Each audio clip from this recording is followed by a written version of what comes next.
வணக்கம். இன்னைக்கு நம்ம ரீசென்ட்டா 55த் ஜிஎஸ்டி கவுன்சில் ராஜஸ்தான்ல நடந்தத பத்தி பேசப் போறோம். வியூவர்ஸ் எல்லாருக்கும் வணக்கம். நான் இன்னைக்கு பேச போகிறது 55th ஜிஎஸ்டி மீட்டிங்கை பற்றி. 55th ஜிஎஸ்டி மீட்டிங்கை பற்றி யூடியூப்பில் எல்லாரும் தப்பாக தான் பேசுகிறாங்க. என்னை பொறுத்த வரைக்கும் அது பெரிய தப்புன்ற மாதிரி இல்லை. நான் உங்களுக்கு இந்த வீடியோவில் எக்ஸ்பிளைன் பண்ணுறேன். அப்புறம் நீங்கள் டிசைட் பண்ணிக்கங்க அது தப்பா இல்லை கரெக்டானு. உங்களோட டிசிஷனை கமெண்ட்டில் சொல்லுங்கள். Let me speak. இப்போ ரீசெண்டாக சோஷியல் மீடியாவில் பாப்கார்னுக்கு ரேட் வந்து அதிகமாக போட்டுருங்க மாதிரி சொல்கிறாங்க. நிறைய யூடியூபர்ஸ் பார்த்தீங்கன்னா இது வந்து ஹைக் பண்ணியிருக்காங்க. இப்போது இந்த ரெஜிமில் தான் வந்து ஹைக் பண்ணியிருக்காங்க மாதிரி சொல்கிறாங்க. இதுக்கு முன்னாடி இந்த மாதிரி இருந்துச்சா இல்லை இதுதான் ஃபஸ்ட் டைமா? இப்போ நீங்கள் பாப்கார்னை பற்றி கேட்டிருக்கீங்க. பாப்கார்னை பற்றி எல்லோரும் என்ன சொல்கிறாங்கன்னா டேக்ஸ் நிறைய போட்டுட்டாங்கன்ற மாதிரி பேசிகிட்டு இருக்காங்க. பட் நான் உங்களுக்கு சொல்ல வேண்டியது என்னென்னா, இப்போது பாப்கார்னுக்கு இன்றைக்கி டேக்ஸ் போடவே இல்லை. இப்போது அதுக்கான கிளாரிஃபிகேஷன் தான் கொடுத்துருக்காங்க. பாப்கார்னுக்கு நீங்கள் 40 lakhsக்குள்ளே பர் ஆனம் பண்ணிங்கன்னா டேக்ஸ் கிடையாது.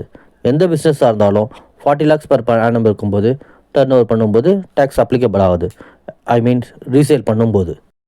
இப்போது நம்ம பாப்கார்னோட டேக்ஸஸ் பற்றி பார்ப்போம். 5% டேக்ஸ் வந்து அன்பேக்டு போட்டிருக்காங்க. 12% வந்து சால்ட் அண்ட் பைப்ஸஸ். 18% வந்து sweet.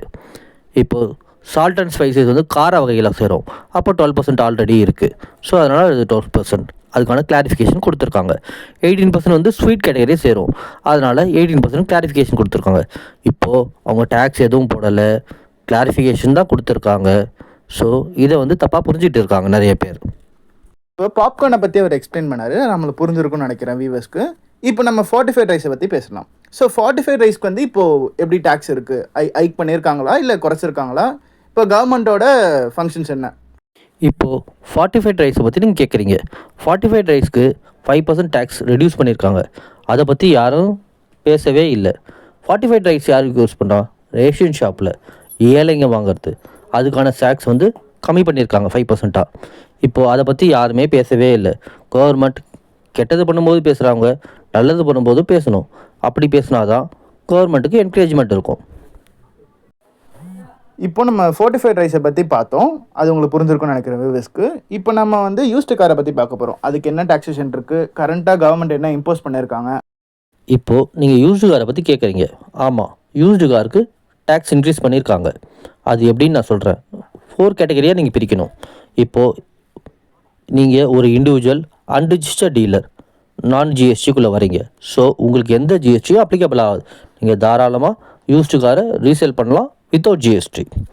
Second category used car business பண்ணுறாங்க அப்படின்னா உங்களுக்கு 40 lakhsக்குள்ளே எக்ஸம்ப்டட் இருக்குது பர் ஆனம். இப்போது தேர்ட் பாயிண்ட் பார்த்தீங்கன்னா ஐடிசி கிளைம் பண்ணுற பிஸ்னஸ் என்னென்னா பேசஞ்சர் வெஹிக்கிள். அதுக்கு ஐடிசி அவங்க பர்ச்சேஸ் பண்ணும்போது அவைல் பண்ணுறாங்க.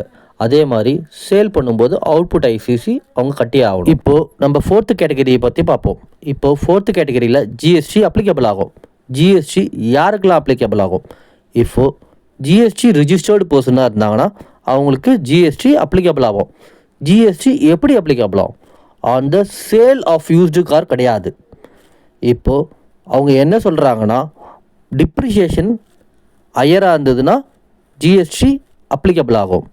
இப்போது உங்களுக்கு ஃபிக்ஸ்டு அசெட் இல்லைன்னா உங்களுக்கு எந்த விதமான ஜிஎஸ்டியும் இருக்காது.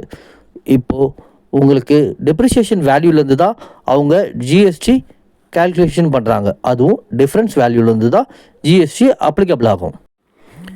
இப்போது இந்த வீடியோவோட எண்டைக்கு வந்துட்டோம். இப்போ நீங்களே யோசித்து சொல்லுங்கள், இதில் அட்வான்டேஜ் இருக்கா டிஸ்அட்வான்டேஜ் இருக்கா? கமெண்ட்டில் சொல்லுங்கள்.